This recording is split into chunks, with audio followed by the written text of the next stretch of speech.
Pemirsa, di tengah pro kontra perlunya impor beras, sudah datang 5.000 ton yang tiba di Tanjung Priok, Jakarta Utara pekan lalu. Dari total 200.000 ton yang rencananya akan datang penuh sampai akhir tahun ini.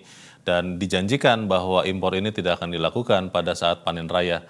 Apakah pro kontra ini akan bisa juga membuat harga beras perlahan-lahan terkendali? Kita berdiskusi bersama dengan ekonom Indef, Nailul Huda. Pak Nailul, selamat pagi. Selamat pagi, Mas Leo. Ya, Selamat pagi semuanya. Mas Nailul, kalau kita lihat sebetulnya ada perbedaan data kalau saya lihat. Data produksi padi atau beras itu mengatakan cukup, tidak perlu impor. Tapi di sisi yang lain kita lihat di pasar itu harganya beras naik pelan-pelan dan cadangan beras pemerintah juga turun. Akhirnya impor dilakukan.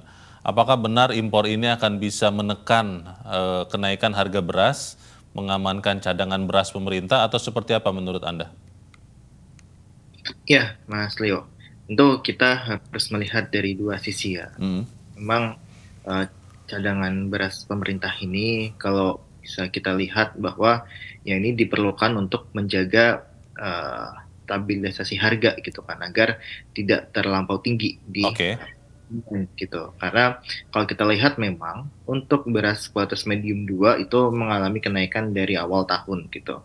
Nah, tapi yang jadi masalah adalah ketika impor beras ini akan mempengaruhi harga di tingkat petani gitu kan.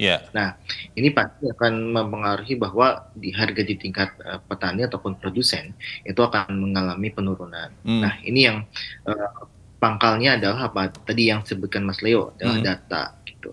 Data yang disebutkan oleh Kementerian Pertanian itu menyebutkan bahwa ada 600 ton ya, 600.000 ton itu yang bisa diserap oleh Bulog. Tapi kenyataannya memang masih rendah sekali di lapangan gitu. Nah, ini yang harus ada sinkronisasi data, satu data tunggal ya, yang saya rasa itu diperlukan untuk kebijakan, semua kebijakan, terutama kebijakan pangan. Sebetulnya kan Mas Nailul, kalau kita melihat di pemerintahan sebelumnya, itu kan soal beras itu menjadi masalah karena tidak menggunakan satu data. Tapi sekarang yang disebut-sebut itu kan sudah satu data berasnya dapat dari BPS semuanya.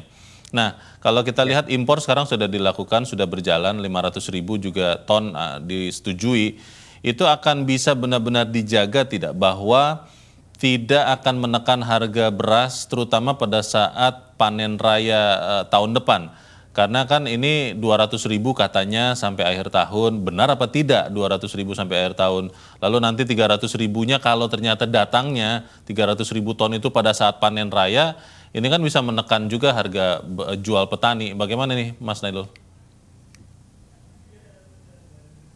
Iya, Mas Leo. Kalau saya rasa sebenarnya untuk persiapan 2 aja udah bisa dikatakan cukup sebenarnya kalau untuk menjaga harga beras ya. Karena kalau kita lihat sebenarnya apabila tahun depan itu ditambah lagi 300.000, ini artinya dan itu mendekati panen raya kan, hari Maret sampai September gitu kan. Ya, mereka atau petani ini terjadi panen raya yang memang penyerapannya sangat besar gitu, produksinya sangat tinggi di bulan-bulan itu. Nah, ini yang menjadi masalah sebenarnya gini, Mas Leo. Nah, apakah mampu nih Bulog ini menyerap dari petani ketika panen raya? Nah, kalau kita lihat di tahun ini ternyata penyerapan Bulog itu rendah dan paling rendah dalam 5 tahun terakhir. Nah, kalau kita lihat data di tahun 2021 itu serapan Bulog itu mencapai 1,2 juta ton,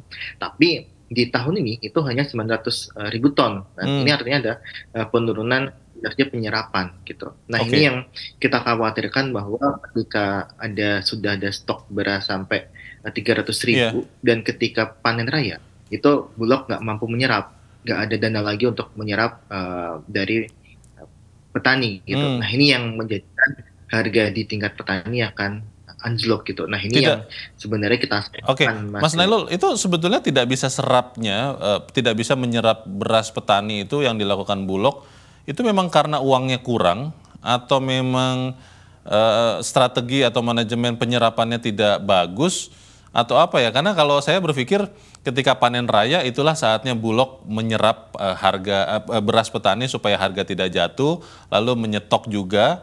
Dan pada saat akhir-akhir tahun seperti sekarang saat tidak ada panen, inilah waktunya untuk mengeluarkan beras supaya harga beras yang mulai naik juga kembali turun. Masalahnya ada di mana? Ada di Bulognya atau anggaran dari pemerintah untuk Bulog atau di mana Anda lihat?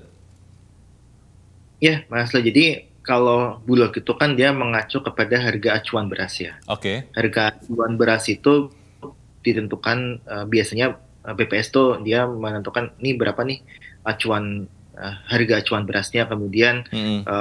Kementerian Perdagangan itu mengeluarkan harga acuannya gitu kan. Biasanya itu udah di angka 10.200 sampai 10.300. Oke. Nah, sementara tingkat penggilingan itu harganya sudah ditawarkan mencapai 11.000. Nah, Hmm. ini yang menjadi masalah bahwa ini tidak ada sinkronisasi harga acuan beras dengan harga yang ditawarkan di penggilingan. Hmm. Artinya ketika Bulog ini menyerap dengan harga yang ditawarkan penggilingan, ini lebih tinggi dibandingkan dengan harga acuan beras. Nah, ini yang Oke. saya rasa menjadi masalah juga, Mas Leo. Jadi Hmm. Hmm. ada selisih harga acuan itu dengan harga Iya yang sih. di usaha penggilingannya. Nah, ini Hmm. yang saya rasa ya Bulog akhirnya serapannya cukup Oke. rendah gitu. Mas Nailul, ini beras yang sudah mulai masuk di Priok ini nanti akan masuk ke gudang Bulog, disimpan di gudang, atau memang juga akan Bulog langsung salurkan ke pasar supaya harga beras itu turun? Ya, eh, sebenarnya itu untuk cadangan pemerintah ya Mas ya. Berarti CBP gitu kan, cadangan Oh. beras pemerintah. Ya itu kan dia ada di gudang Bulog terlebih dahulu gitu. Hmm. Nah, Hmm. ketika harga dirasa sudah mengkhawatirkan sudah terlalu tinggi, biasanya Bulog tuh mengeluarkan untuk operasi pasar gitu Iya. kan. Iya. Bisa menekan harga gitu. Nah, Oke. ini sekarang kita lihat untuk harganya gitu. Sebenarnya harga untuk Iya. yang buat beras medium itu berada di angka 12.350 ya. Hmm. Dan ini sebenarnya tidak jauh beda dengan angka di awal tahun, di mana itu 11.550 gitu. Nah, ini yang kemungkinan besar ya Bulog akan menggelontorkan Oke. bukan dalam waktu dekat sih, karena Baik. dirasa masih cukup ini, masih Baik. terjangkau. Kita harapkan memang ada kerjasama yang lebih baik ya, lebih efektif. Kemudian kalau memang harga atau kebijakan alokasi itu tidak pas pada saat panen raya tidak punya duit untuk membeli, ya harusnya ini yang diperbaiki ya. Kita harapkan ada perbaikan ke depan. Untuk saat ini terima kasih Ekonomi Indef Nailul Huda. Mas Nailul, terima kasih sudah mencerahkan kami. Selamat pagi Mas. Terima kasih, Mas.